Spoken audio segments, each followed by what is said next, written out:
দর্শক আসসালামু আলাইকুম, স্বাগত জানাচ্ছি সবাইকে এই ব্লগে। আপনারা নিশ্চয়ই ভালো আছেন। আজ আমরা এসেছি নতুন একটা জায়গায়, নতুন এক পরিবেশে। অনেকে হয়তোবা ইতিমধ্যে চিনে ফেলছেন, অনেকে হয়তোবা চিনতে পারেন নাই।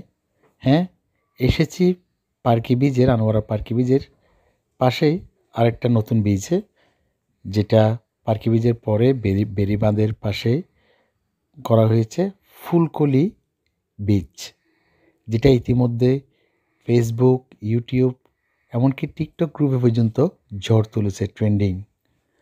অর্থাৎ এখানে অনেক সুন্দর করে এই বেড়িবাঁধের পাশে এই ফুলকলি বীজটা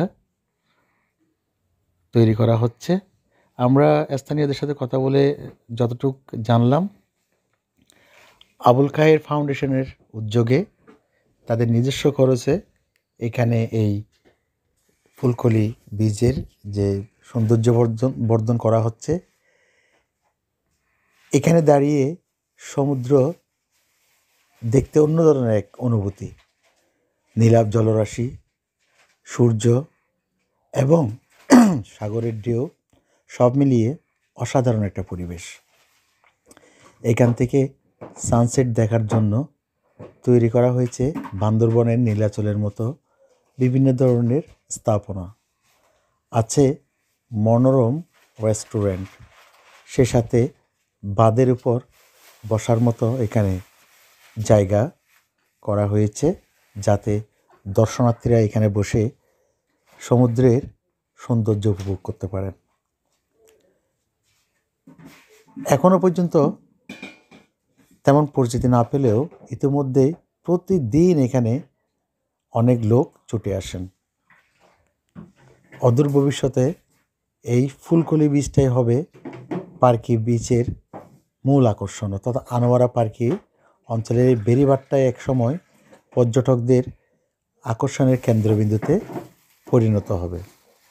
যেটা বলছিলাম, আমরা অল্প সময়ের জন্য এসেছি, এসেই এক কথায় মুগ্ধতায় মন ভরে গেছে। এখানে মানুষ পরিবার পরিজন নিয়ে খুব আনন্দ করছে দেখতে পাচ্ছি। এখানে সবাই, কেউ ছবি তোলায় ব্যস্ত, কেউ প্রকৃতি অবলোকনে ব্যস্ত, কেউ বা সমুদ্রের নীলাভ জলরাশি দেখতে ব্যস্ত।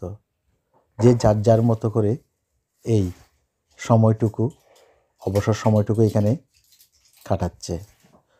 বিনোদনের মাধ্যম হিসেবে ফুলকলি বীজটা আমার মনে হয় নতুন নতুন ভ্রমণ পিপাসুদের জন্য সুন্দর একটা বেড়ানোর স্পট হয়ে উঠবে।